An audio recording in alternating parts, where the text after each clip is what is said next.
3 minutes rien que pour toi, depuis Djerba en Tunisie.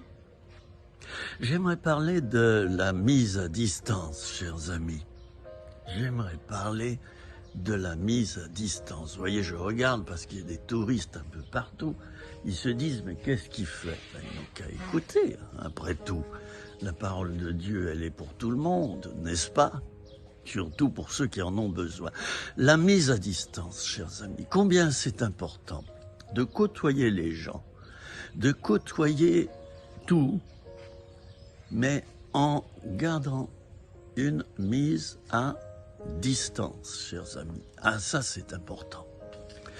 Et la mise à distance, elle doit être quelquefois émotionnelle, quelquefois cérébrale, quelquefois physique, quelquefois d'une autre nature. Cette mise à distance, elle nous permet quoi?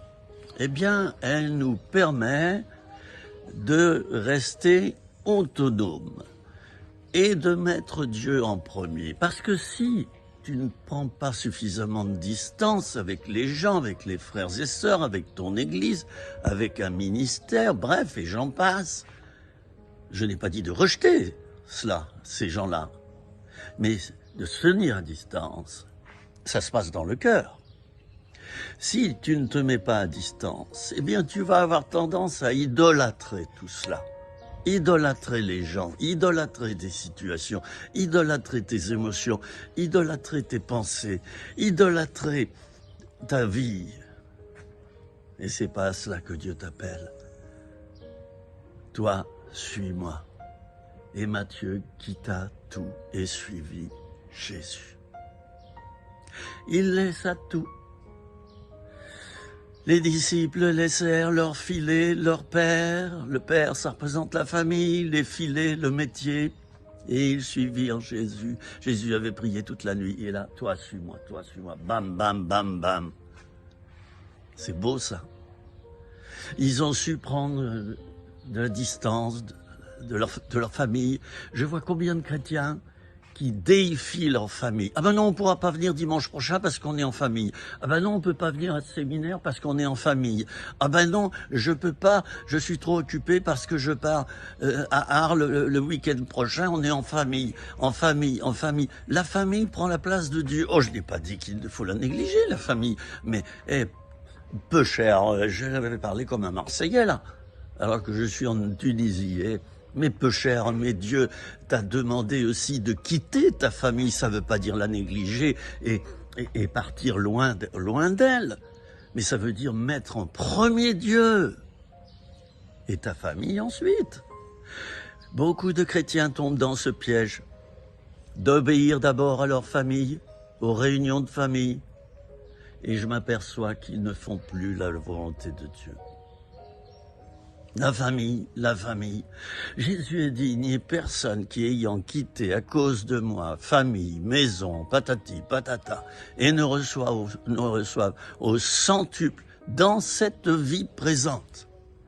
J'ai dû quitter certaines personnes de ma famille qui étaient devenues malheureusement, et je ne les critique pas, toxiques pour ma vie personnelle. Et Dieu m'a donné d'autres personnes. Je ne vous dis pas qui, mais quelques mois plus tard, Dieu m'a donné d'autres personnes qui n'étaient pas de mon sang, mais qui étaient vraiment des personnes stables, solides, affectueuses, et surtout, elles n'étaient pas toxiques.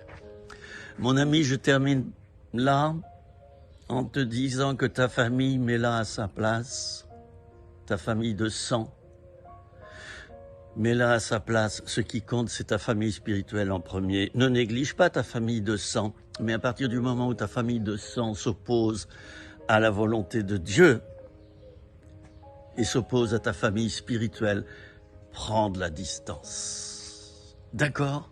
Vous me retrouvez sur ma chaîne YouTube, 400 vidéos gratuites, vous vous inscrivez et c'est gratuit, chers amis.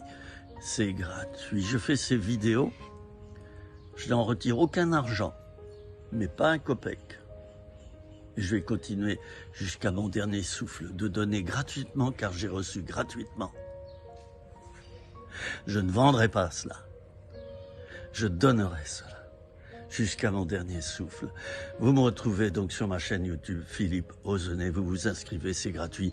Je vous dis au revoir depuis une magnifique île, l'île de Djerba, à Houmtsouk, en Tunisie. À bientôt, mes amis.